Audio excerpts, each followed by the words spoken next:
Peter Arnett is one of the world's best-renowned war journalists, noted for his 13 years covering the then fierce battlefields of southern Vietnam. With over 3,000 articles detailing the development of the Vietnam War in the early 1960s, he went on to win the 1966 Pulitzer Prize in International Reporting. Arnett would go on to witness the eventual fall of the Saigon regime on the 30th of April 1975 and became one of the first to report on the event. In 1981, Arnett joined CNN. He's best known for his live television coverage from Baghdad during the first Gulf War in 1991, including his interview with President Saddam Hussein. Arnett won a television Emmy. As the fear of terrorism grew in the 1990s, Arnett kept returning to Afghanistan. He was the first Western journalist to interview the arch-terrorist Osama bin Laden. Its injustice, a terrorist. Over the years, Arnett has received 57 major journalism awards and also honorary doctorate degrees from numerous universities in the United States. Hello and welcome to another edition of Talk Vietnam. We're very honored today to have Mr. Peter Arnett here with us in the studio, and he's going to talk to us about his experiences 40 years ago and his views on journalism, wartime. Hello, Peter. Thank you so much for being here. It's my great pleasure to be with you. So, what did you witness 40 years ago on April 30th, 1975? Well, I was staying in the Caravel Hotel that night. During the night, I had watched the last helicopters leave the American embassy. And from the Caravel, we looked right across the city. The last helicopters have gone. And there'd been a lot of excitement around the city the previous day, but at dawn the next morning, absolutely quiet. Soon after that, we heard that the Saigon government had resigned, President Dun Van Minh, that the presidential palace had been occupied. And then an hour after that, we were in our bureau writing stories about what was happening. The door opened and an NVA officer and his military assistant came into the bureau with one of our freelance photographers. We didn't know what to expect.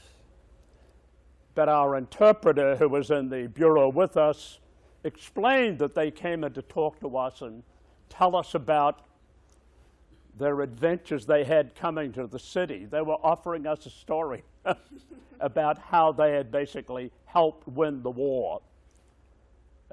We listened for a while, took notes. One of my reporter friends wrote the story and sent it off over our communication system, and we sat around drinking warm Coca-Cola and chewing some cookies. And after a while, they left. So it was a very pleasant introduction to the soldiers who'd fought so long to take Saigon. Can you tell me more about this picture? Well, this picture shows the 3 Associated Press reporters who remained in the city, in Saigon, when all the other reporters left. And on the left is Matt Frangiola, a young American who was part of it. I'm in the center, and this is George Esper, our bureau chief, who'd been in Saigon 10 years writing about the war.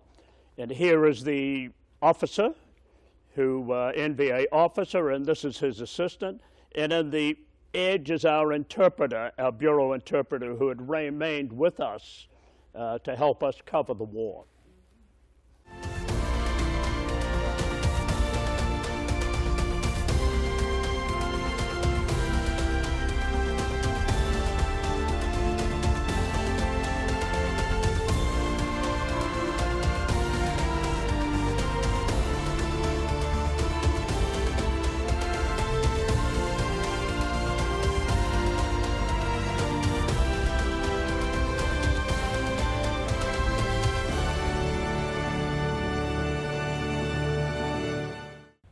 Now, in the stack of photos that you brought with you, Can you show us some of the images of you reporting live or you on the scene? Here we go. This is a typical operation. I'm with an American unit in the Mekong Delta, south of Cu Chi.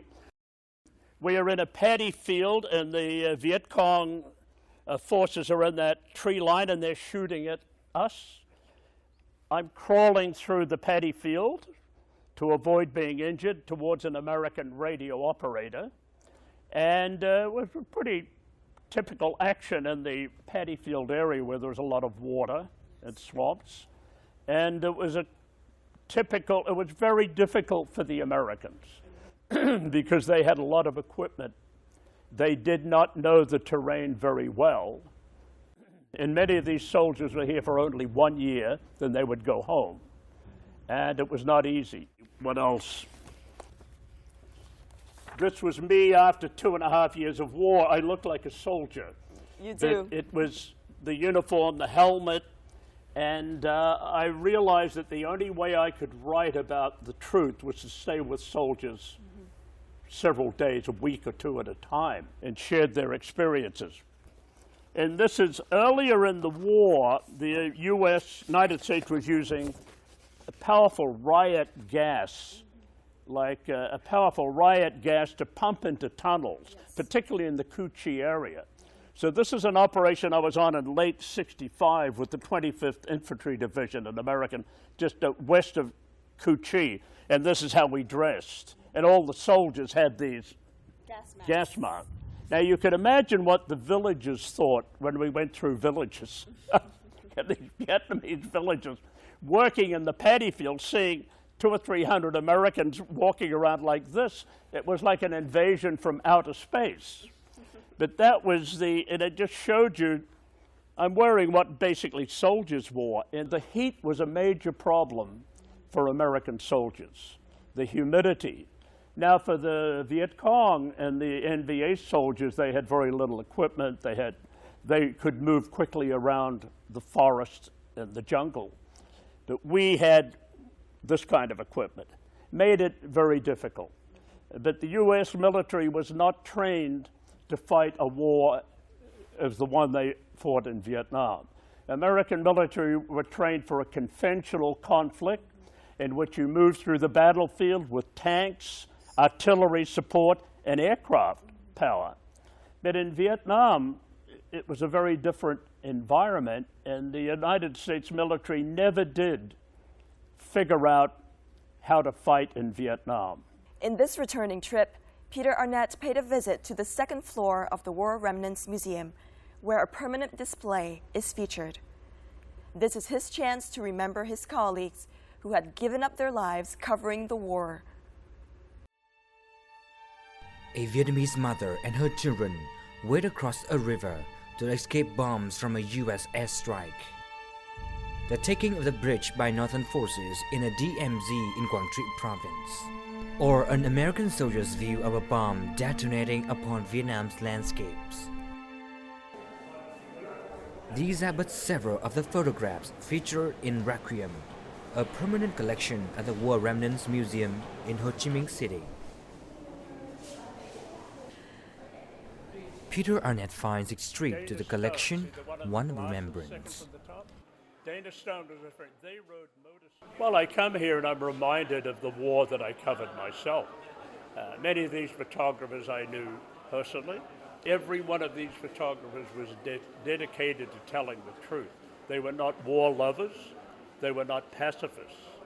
They were professional photographers trained to capture the most significant images from what went on in the war. And this includes many North Vietnamese photographers. The exhibition is the legacy of 134 journalists from 11 nationalities who all lost their lives in the Indochina War. The Requiem exhibit came to life on the basis of a book of the same name. Theme page and late photographer Horace Fass, Arnett's Jonah friends, had gone through both archives in Vietnam and abroad to co-author the book in 1997. In 2005, The exhibition was launched at this museum. It is the pride of many former war journalists, Peter Arnett included. This is something you will not see in America or in Europe. But you come to Vietnam, where it shows the pain and anguish and brutality of the war. On both sides, there's a lot of dead Americans here. But they chose to show it here. And I think whenever I'm in Saigon, I always come here to remind me and to see other people who learn about what happened in this brutal war. So that modern Vietnam is so attractive and energetic that for 10 years, this is what was going on throughout this country.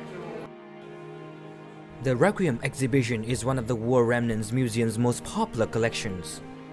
Each year, the museum welcomes more than 750,000 visitors, 70% of whom are international friends.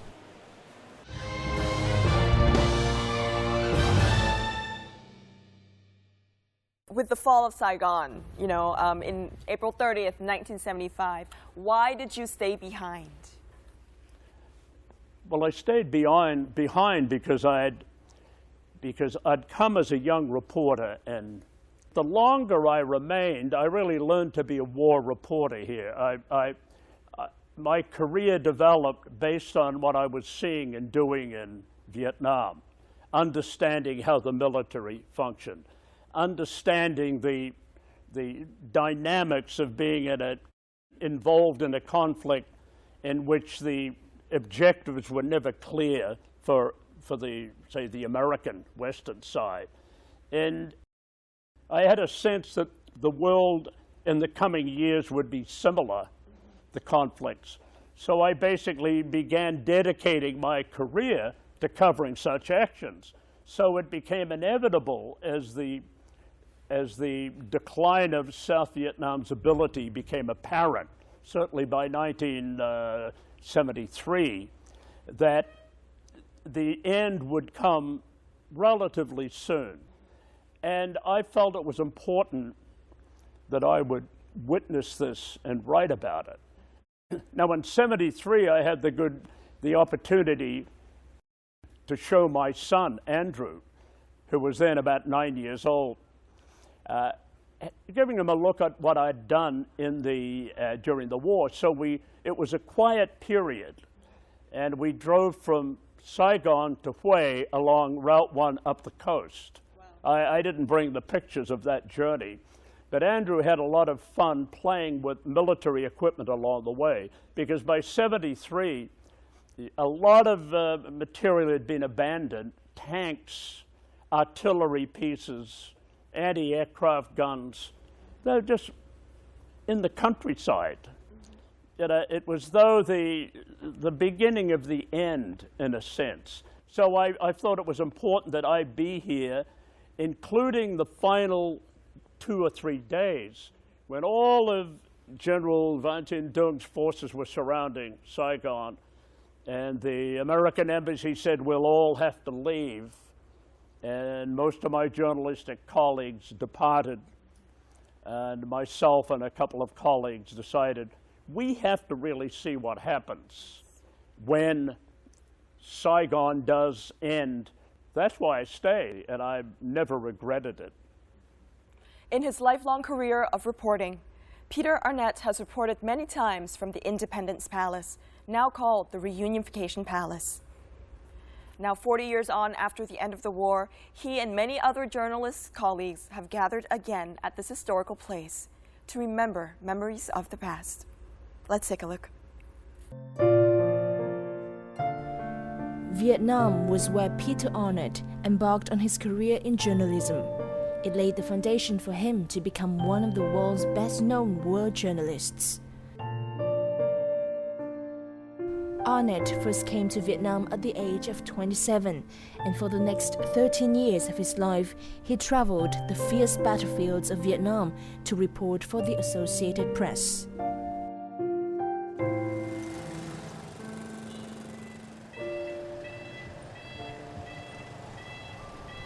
Peter Arnett cannot count the number of times he has reported from the Independence Palace, now the Reunification Palace. After the war, he has returned to this historical site over 10 times. But this visit is special because it coincides with the 40th anniversary of the end of the war.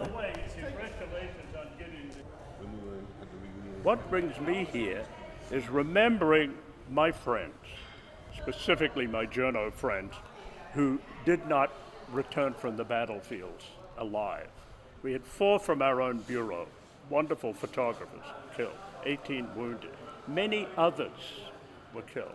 So really, I come back to literally honor their memory. And the other thing is, I know that if they had lived, they would have continued doing the reporting that I went on to do and as so many others went on to do.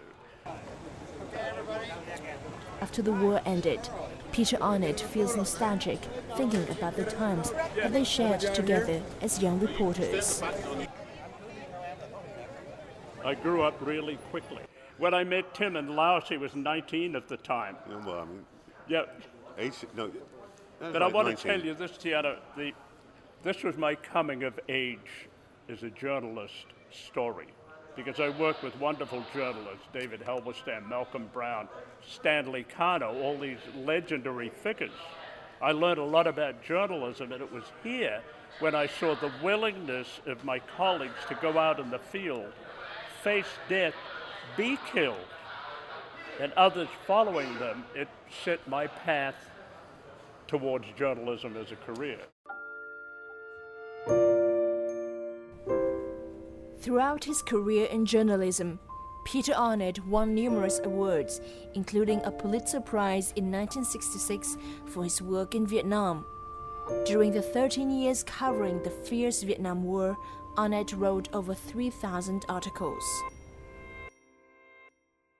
So you visited the Independence Palace years after the war when you came back to Vietnam. What's the most memorable experience of you revisiting the Independence Palace?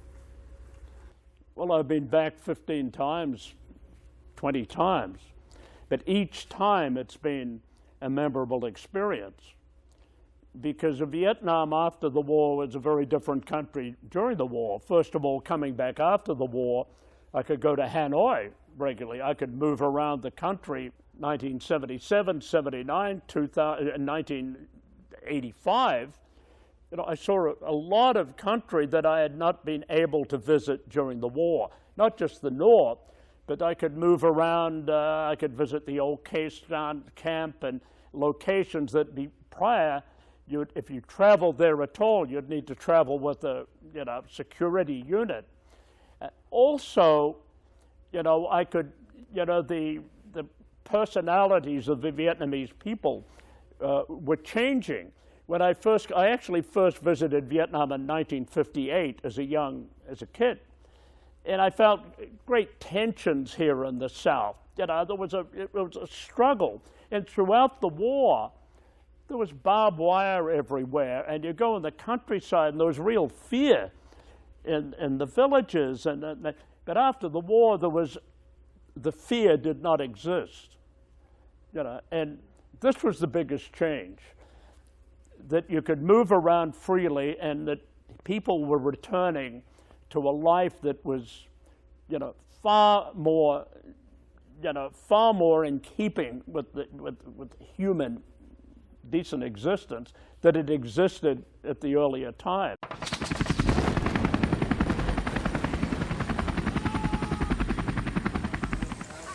Cu Chi today, sun-baked paddy fields, peaceful woods.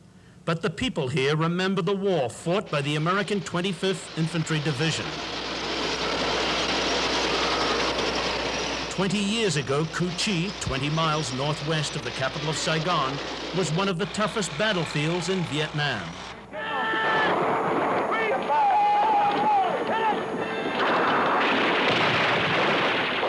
American troops tried to destroy Viet Cong guerrillas who had lived here for years, building the core of the Revolutionary War. The Americans stayed for 6 years in Cu Chi and then went home. The Viet Cong prevailed.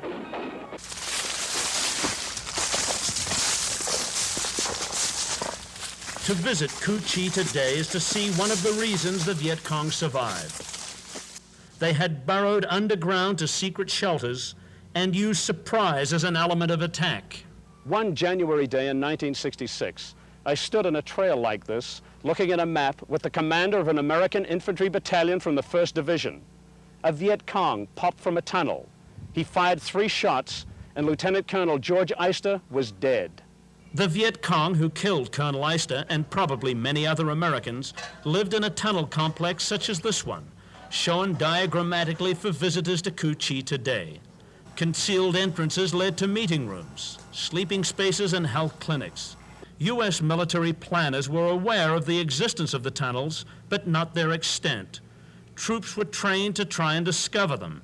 The American 25th Infantry Division used specially trained dogs to sniff out tunnel entrances. And when one was uncovered, the troops showed no mercy on those inside. Most of these tunnels remained concealed throughout the war, despite the best efforts of the South Vietnamese and the Americans to uncover them. Today, the Cu Chi tunnels are a showplace of the Vietnamese Revolution. To the communists, the fighting there represents endurance and determination to survive very long odds, a place something like Valley Forge in American history. And a lone disabled American tank sits at the edge of the woods, a reminder to visitors of the war once fought to conquer Cu Chi. Peter Arnett, CNN, Cu Chi, Vietnam.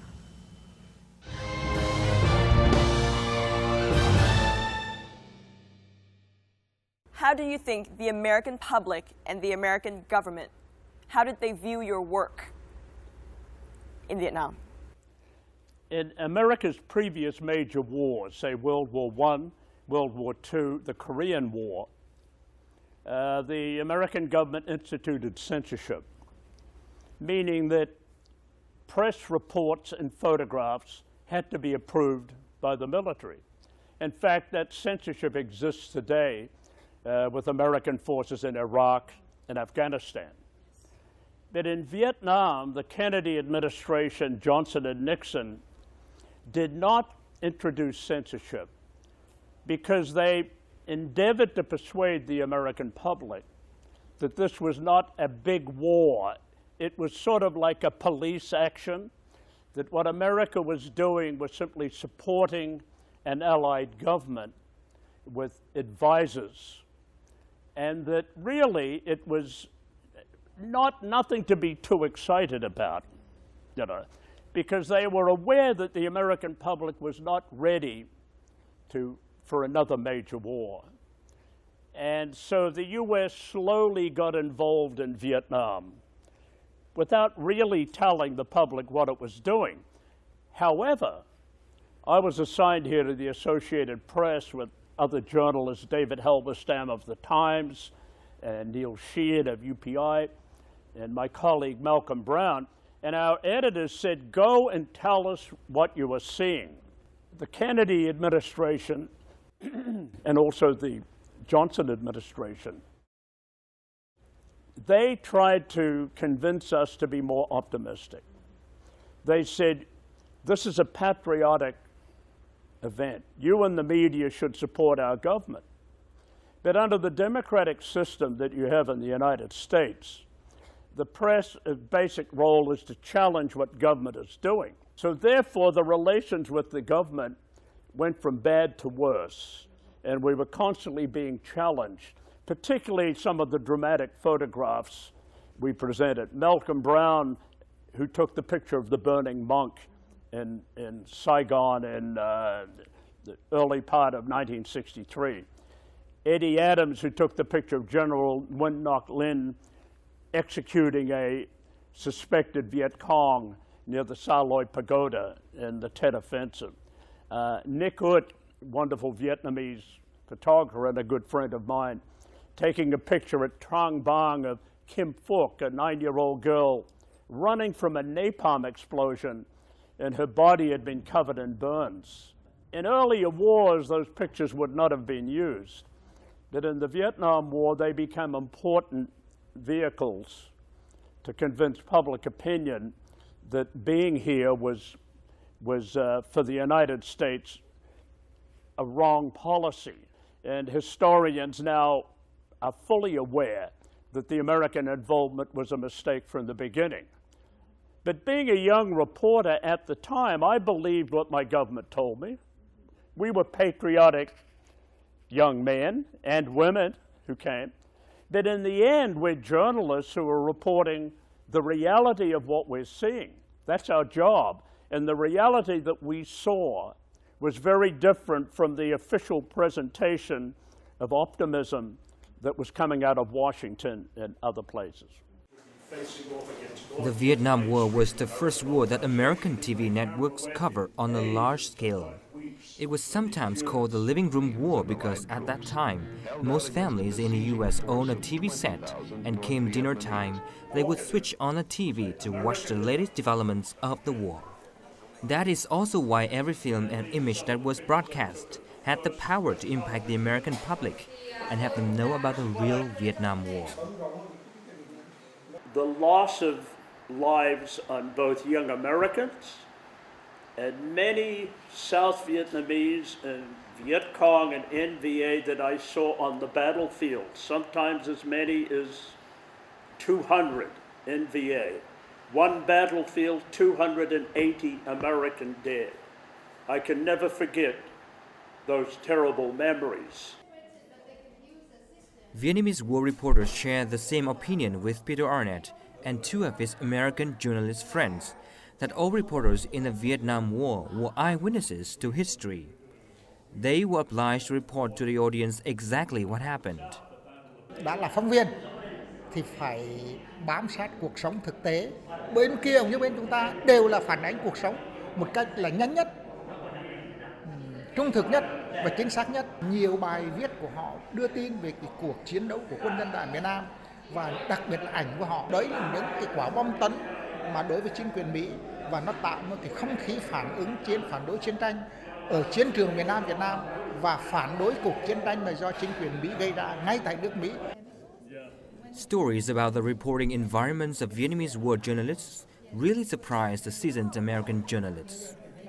They went out with the troops and with just a rucksack on their back with a kilo of rice and a few pencils, well, because we had all sorts of resources. We could hitch rides on helicopters and get back from the battlefronts to Saigon every night. And they were out with the forces for months on end, and they saw a lot of battles. And they tell me that 320 North Vietnamese journalists died covering the war, which was far more journalists lost than we lost on our side. So there's sort of a bond between them and us because we were both there to bear witness to what was going on, and to hear their stories was touched me very emotionally. To Peter Arnett and the American war reporters, this visit gave them yet another unforgettable memory with Vietnam. What role do you think war journalists like yourself have to play in helping to end the Vietnam War? For us, the main priority was to point out that what was going on here was not working, and basically conveying to the government that they had to think differently. There had to be another solution. And in the end, the American government hung on until they finally made an arrangement with the North Vietnamese authorities that we're going to leave. But it was an uncertain end because it was an agreement to end the fighting, but the fighting did not end. Now I got a couple of pictures here. In 1972, I had the opportunity to go to Hanoi and meet with General Pham Van Dong, who was the prime minister at the time. And I was in Hanoi with an anti-war delegation. And that trip we made in September of '72, the Vietnamese government turned over 3 American prisoners of war to the group that I was with. I was there as a reporter. But the mother of one of the pilots was there and the wife of another. And this was an effort by the North Vietnamese government to show goodwill. Now, the Americans that I accompanied were anti-war activists. They were against the war, and had fought against the war from the beginning. Now, I was perfectly willing to cover their protests. You have to understand that as media, we would cover those who were against the war as much as those who were for it.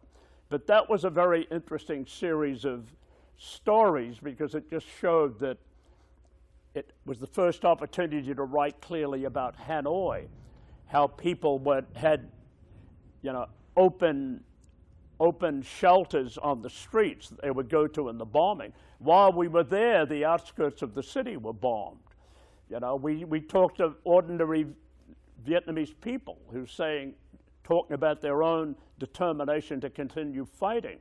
I remember driving in the countryside with the 3 pilots who had been released, and they were driving along past, and there were lots of military trucks and provision trucks under trees. And they were saying, we were bombing Hanoi, but North Vietnam, but we could never see that equipment. And if we came down too low to look, we'd get shot down. And I remember going to one of the rivers south of the city where the bridges had been destroyed the previous day. There were hundreds of Vietnamese, men and women, working to repair those bridges with their hands. I wrote all about that in my stories and took photographs. And that was an interesting glimpse of the determination of the North Vietnamese to survive.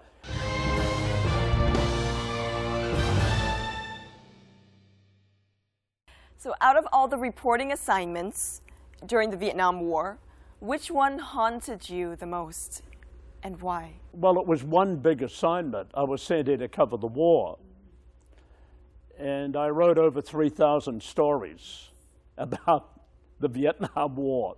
So it's literally impossible to take one story that was more significant than the other. I felt that everything I ever wrote, if you put it all together, led to the inescapable conclusion that the war would be lost because the policies that led to the war were wrong, unfounded, and that many mistakes were made by those at the time.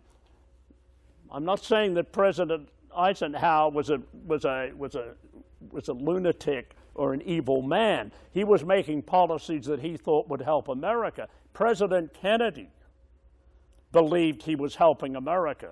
President Johnson, really a decent man, were doing the same thing. But all of their decisions led to, what we call a quagmire here, and terrible destruction that America still regrets. There's no doubt about it, and is still trying to come to terms with. So one thing that we witness a lot among veterans coming home is PTSD, post-traumatic stress disorder. Do you witness PTSD among your fellow journalists? No, that's a good point. The military acknowledged years ago the existence of post-traumatic stress. But news managers did not want to admit that their reporters would ever face that problem.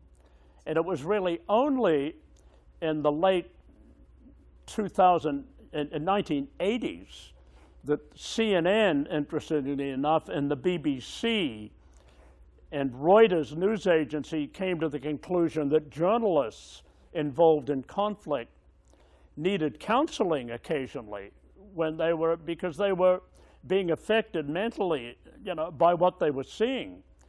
Now, this was never admitted, say, during the Vietnam War, where over 60 journalists were killed. So our news organizations were concerned about our physical safety, but were not interested in our mental condition. Now, I know at least 1 or 2 journalists who committed suicide after the war, and in retrospect, they were suffering from post-traumatic stress. But at the time, it was not acknowledged. Today, however, there's a realization by news managers that You send reporters in the borders of Syria, or if they're in Iraq, that they can be seriously mentally affected by what they're seeing and the concerns they have for their own safety. I think this is a very positive development that has taken place. Right. Why was there no censorship? War reporting was the main topic of a meeting between the lecturers and students of the Academy of Journalism and Communication and a group of foreign correspondents who covered the Vietnam War 40 years ago. Peter Arnett recalled how he braved guns and bombs and being challenged by the American government to tell the truth about the war in Vietnam. Chúng tôi rất là khâm phục cái sự dũng cảm của họ trong tác nghiệp và chúng tôi cũng đồng cảm với họ trong việc phản ánh cái tính khắc nghiệt của cuộc chiến tranh, những cái gì mà nhân dân Việt Nam phải chịu đựng trong chiến tranh. Nó đã khêu gợi lại với chúng tôi những tình cảm tốt đẹp mà nhân dân thế giới, nhân dân Mỹ, những người có lương tri đã ủng hộ chúng tôi trong cuộc chiến tranh Việt quốc. The talks were very friendly, thanks to the openness and sympathy of the speakers. The hosts and guests also share opinions on issues related to the practice and training of journalism. We American journalists have a lot in common with journalists in Vietnam today. Our traditions of journalism in America are different from your traditions in Vietnam. However, we're both dedicated to explaining to our audiences what is going on in the world around us. After the war ended, Arnett has returned to Vietnam about 15 times. Each time, he notices new changes in his country, one that has overcome his past to look towards the future.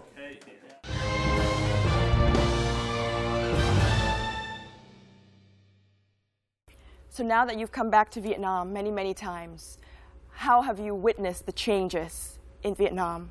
I think the main change is,